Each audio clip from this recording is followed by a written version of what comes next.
A secret mission, a silent death. David Barnea reveals a top Mossad operative, known only as M, was killed abroad. A key figure in operations against Iran, gone without a trace. But what really happened on that mission?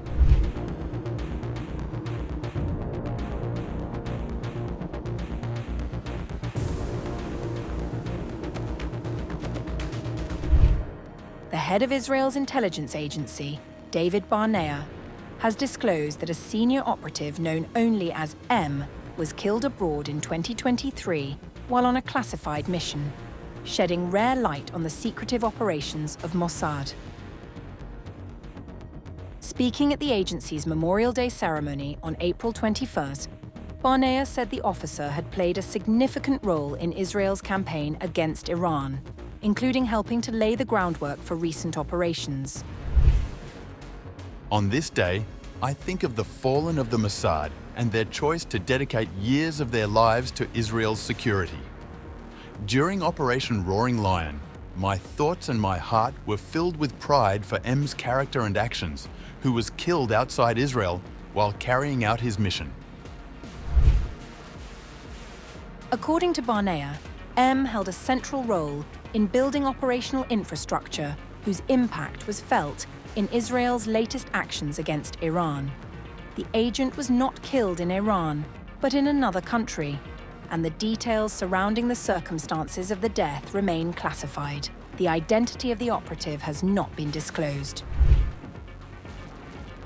The Operations M led combined creativity, deception, and advanced technology, and had a significant impact on the success of the campaign against Iran.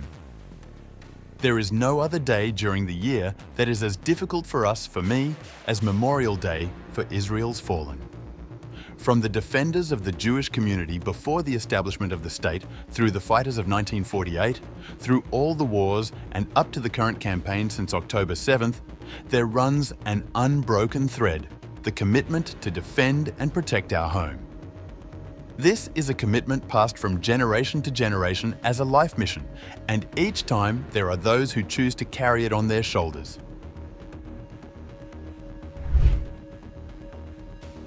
Barnea reiterated that the operations led by M combined creativity, cunningness, and technology, significantly influencing the success of the campaign against Iran.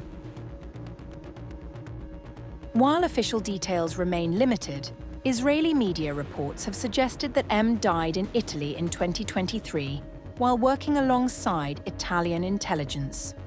According to those reports, the incident occurred on Lake Maggiore, north of Milan near the Swiss border, when a boat carrying intelligence personnel sank. The accident reportedly resulted in the deaths of M, 2 members of Italian intelligence, and the wife of the vessel's captain. M was later buried in Ashkelon in a funeral attended by senior Mossad leadership, many of whom wore hats and face coverings. At the time, Barnea described the operative as a man of refined manners, calm and quiet, yet deeply connected to those around him. A man of refined manners, a lover of humanity, kind-hearted, calm, and quiet. He was a man of people. Adults and youth, strangers and Israelis always surrounded him, and he knew how to speak to them all in their language, in every sense of the word, in a calm and respectful manner. Those close to the operative say M served in Mossad for 30 years, dedicating decades to missions that largely remain hidden from public view. Now, with rare acknowledgement from Israel's intelligence leadership, the story of one agent has briefly emerged from the shadows before returning once again to silence.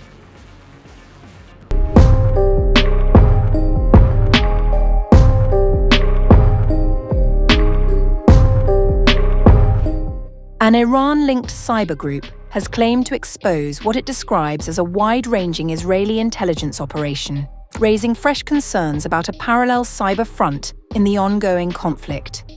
The hacker group, identified as Hondala, said its signals intelligence units detected multiple Israeli drone reconnaissance flights over Iranian territory through continuous data monitoring.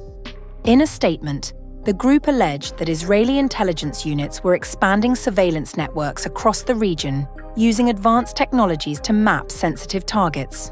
Hondala also claimed, citing what it described as human sources within Unit Meitar, an Israeli-affiliated unit, that efforts were underway to update a database of key locations and individuals. The group further alleged it had disrupted a covert assassination plot, which it claimed was designed to trigger tensions between Iran and Pakistan. These claims remain unverified. In a parallel statement, the group escalated its claims, asserting deep penetration into Israeli intelligence networks. The videos and images you are now seeing are aerial footage captured by Hondala operatives of top-secret Mossad headquarters, the homes of Israeli Air Force pilots, residences of senior Iran desk officials within Mossad, homes of Shin Bet counterterrorism managers, as well as the travel routes and daily movements of senior Zionist security and military officials. According to the group, the material includes aerial surveillance of sensitive Israeli sites, including facilities linked to Mossad and Shin Bet, as well as movement patterns of senior officials.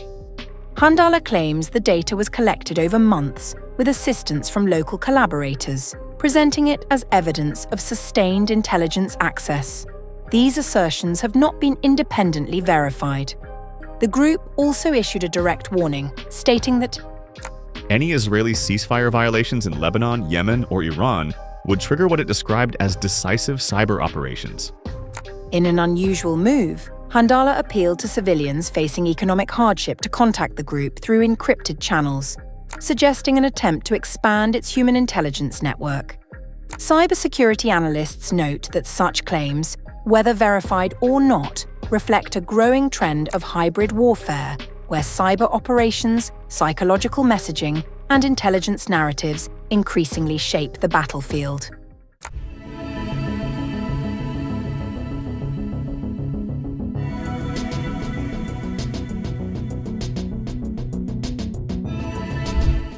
A cyber breach, a top general, and thousands of files now out in the open, even as a ceasefire takes hold, the battlefield may have shifted into the digital shadows.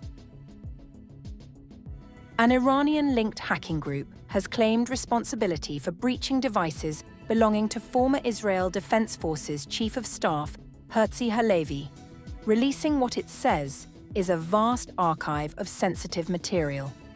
The group, known as Hondala, announced the leak on April 8, stating it had gained long-term access to Halevi's systems. For years, silently and invisibly, been right inside the system of Halevi, and during that time collected more than 19,000 confidential images and videos from the most secret meetings. All your top-secret facilities, crisis rooms, maps, and even the tiniest details of your command centers have long been like an open book to us. Dozens of images and videos have already been published online. These appear to show Halevi during official duties, including visits to military bases, meetings with senior personnel, and operational briefings. Some footage also captures previously undisclosed engagements, including a meeting in Jordan with Major General Youssef Huneiti, as well as a visit to Qatar, where Halevi met former US Central Command Chief Michael Kurilla. The leak extends beyond official material. Personal images, including those from Halevi's private life, have also been released, alongside identification documents belonging to him and his wife. There has been no immediate response from Halevi or the Israeli military regarding the claims or the authenticity of the material. The group suggested that the release was intended not only to expose information, but also to send a broader message about vulnerability within Israel's military leadership. This is not the first such claim made by the group. Hondala has previously said it accessed the devices of several senior Israeli figures, including former Prime Minister Naftali Bennett, former Justice Minister Ayelet Sheikht, and senior aides to current leadership. The scale of the current breach, however, appears significantly larger. Analysts suggest that a dataset of this size could provide a detailed intelligence picture, far beyond isolated leaks or personal exposure. Experts indicate that such cyber intrusions often rely not on direct penetration of secure military networks, but on targeting personal devices and accounts. Techniques such as spear phishing and social engineering, sometimes enhanced by artificial intelligence, can allow attackers to gain access to cloud storage, email accounts, or messaging platforms. Once compromised, these systems can provide a gateway to a wide range of sensitive information. Gil Messing, Chief of Staff at Checkpoint, told Ynet. As in the past, the fact that there is a ceasefire in the kinetic war does not mean the cyber war stops. So this morning, their target is the former Chief of Staff, in what appears to be access to a repository of personal photos and videos, which could, for example, be sitting in some email account or a personal account belonging to someone in his circle, and of course his own. There is no reason to assume this attack was carried out recently. It is entirely possible they simply sat on the material and waited for what they saw as the right moment to release it. Cybersecurity analysts note that such incidents are increasingly being viewed as part of broader psychological and information warfare campaigns. The timing of the leak shortly after the announcement of a ceasefire has raised further questions about its strategic intent.